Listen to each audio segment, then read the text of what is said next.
The membrane of a cell separates the contents of a cell from the aqueous environment surrounding the cells, and lipids make up that cell membrane and are able to perform the function. So the lipids that are used in the cell membranes in animals are phospholipids, glycolipids, and cholesterol. So in the picture we have glycerol 3-phosphate, which are found in phospholipids. And then we have sphingosine there, which are found in sphingolipids and glycolipids. So that's kind of the starting point. So we're going to look closer at that structure here in just a minute. So phospholipids, again, are built from glycerol or sphingosine. And then glycolipids are built from sphingosine, but the thing that makes them different is they have a carbohydrate attached to sphingosine. And then cholesterol is very different from the phospholipids and glycolipids, where they have 4 connected or 4 fused rings. So we'll look at all of these structures.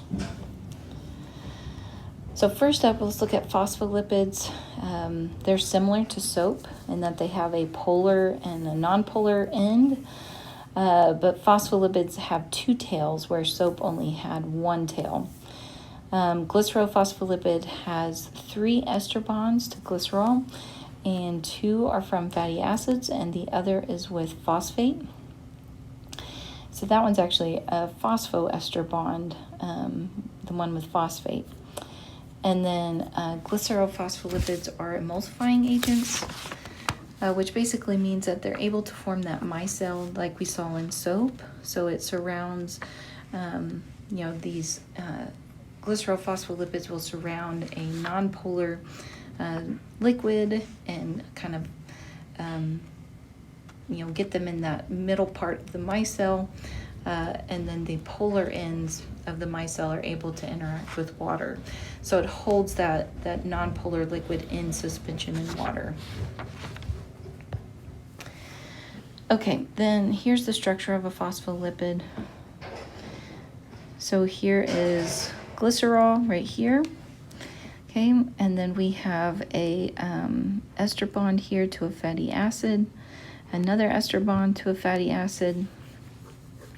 And then here's our phosphoester bond right here with glycerol. And then at the top, we have an amino alcohol attached to the phosphate group.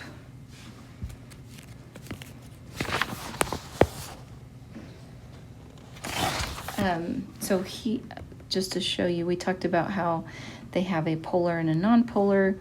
And so here at the top would be our polar end. And the bottom fatty acid chains are going to be our nonpolar ends. Oops, if I can spell.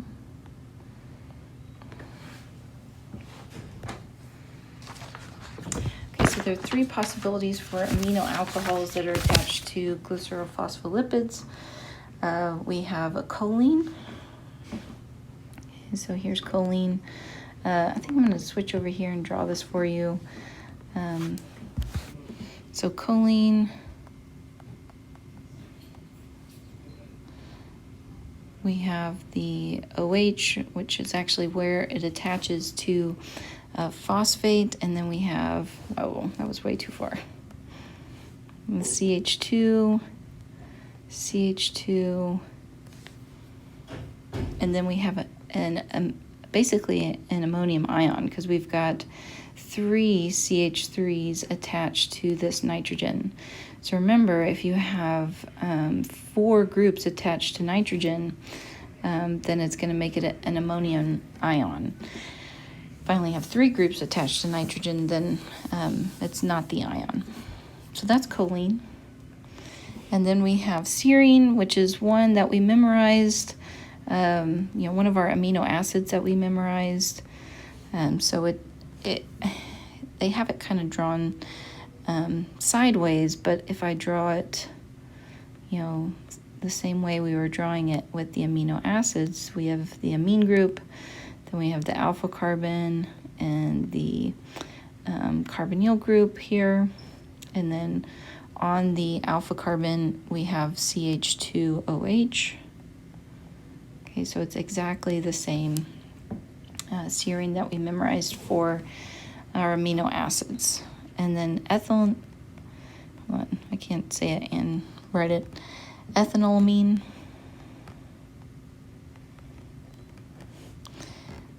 Okay, we have the OH group. So that's where the reaction takes place, and it attaches to phosphate, and then CH2, CH2, and then NH3+. So this one is also an ammonium ion, except instead of having CH3s all around it, it has just hydrogens around it. So ethanolamine and choline are very similar. The only thing different is what is attached to the nitrogen.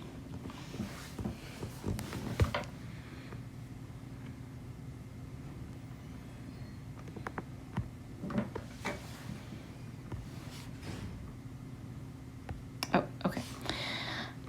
So glycerophospholipids are named as derivatives of phosphatidic acids.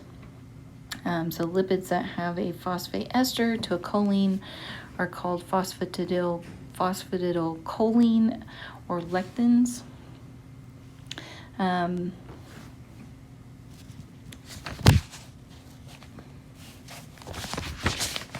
Okay.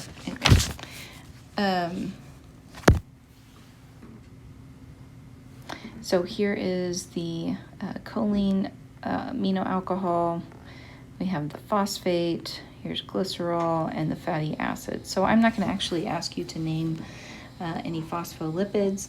What's important is knowing what is in the glycerophospholipid. Okay, so I won't ask you to specifically give the name of it. I do want to mention one thing about lectins. So they're a glycerophospholipid that are found in chocolate. So they actually, remember, they're emulsifying agents, so they're able to surround nonpolar liquids and kind of hold them in that micelle. So this is what they do in chocolate. They keep oils from separating out. So you can find lectins in chocolate. Anyway, just wanted to give you that example. So again, glycerophospholipids have the polar and the nonpolar group that we saw earlier. So up here is our polar group. Down here would be nonpolar.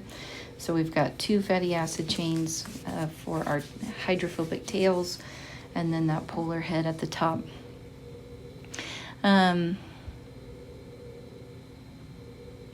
So the polar heads come together to form the micelle. So, just if we had another one here.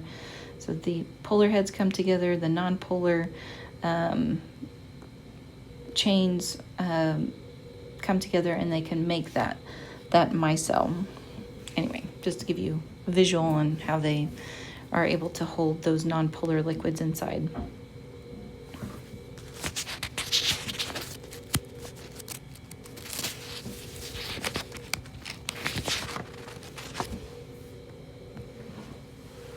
Okay, then sphingolipids are derived from the amino alcohol sphingosine instead of glycerol, like we saw with glycerophospholipids. But sphingolipids and glycerophospholipids are both considered phospholipids because they have that phosphate group attached. So that's kind of what makes them similar. So sphingosine actually accounts for one of the hydrophobic tails. But the other is still a fatty acid. So, in glycerophospholipids, we saw that these were connected by an ester bond, but here in a sphingolipid, they're actually going to be connected by an amide bond. So again, in your book, I know it has, the, let's see here, it's figure 4, and it shows that glycerophospholipids and sphingomyelin are very similar, but that's just because they have the phosphate group and the amino alcohol. So they differ with the sphingosine. Okay, so they're going to form amide bonds, and then sphingomyelin is abundant in the coating around nerve fibers. It's called the myelin sheath. And it's also found in brain tissues. And just for an example here, I thought this was kind of interesting, but in multiple sclerosis, sphingomyelin is lost from the nerve coating. So the coating around the nerves, and then when sphingomyelin is lost, the nerve coating gets damaged, and the transmission of the nerve signals are damaged. So that's kind of what leads to all those, I can't think of the word, just those side effects of that, that people with multiple sclerosis struggle from. So that's kind of where that comes from. So anyway, I just thought that was interesting and kind of apply it to what we know. But so here's the structure of sphingolipids, specifically sphingomyelin. So here we have, similar to glycerophospholipids, we have the phosphate group here and the amino alcohol here. So that's what makes it similar to glycerophospholipids. But what makes it different is instead of glycerol, we have sphingosine here. Okay, and actually, well, let's just do this. So sphingosine is here, and then one of the tails is from sphingosine. Okay, and then the other tail is our fatty acid. So it still has two tails. It's just a little bit different because one of them is just the fatty acid and one of them is from sphingosine. And then another thing I want to point out is the amide bond here that's taking place between sphingosine and the fatty acid. We still have the phosphoester bond taking place here between sphingosine and phosphate, and then the amino alcohol is bonded to the phosphate. Okay, and then we have the same as glycerophospholipids, we have the polar head here and the non-polar tail here.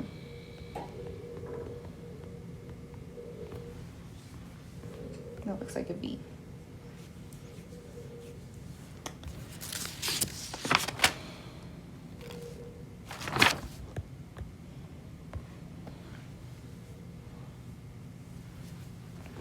Okay, glycolipids are also derived from sphingosine, but instead of having a phosphate group and an amino alcohol, it contains a carbohydrate.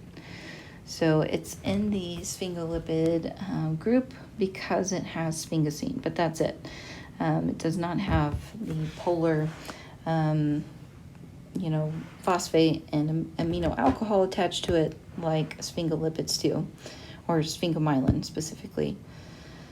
It contains a carbohydrate, and glycolipids reside in the cell membrane with the carbohydrate chain extending into the fluid surrounding the cell.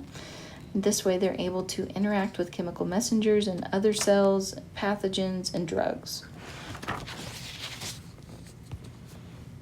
So glycolipids are classified as cerebrosides. So this just means that a cerebroside contains one or a single monosaccharide, and these are abundant in the nerve cell membranes in the brain. And then, so an example of that would be D-galactose attached to, or D-glucose attached to sphingosine. Okay, and then gangliosides are glycolipids that contain a small polysaccharide. So that's, they're still glycolipids, but specifically cerebrosides have that one monosaccharide, while gangliosides have a small polysaccharide attached to it.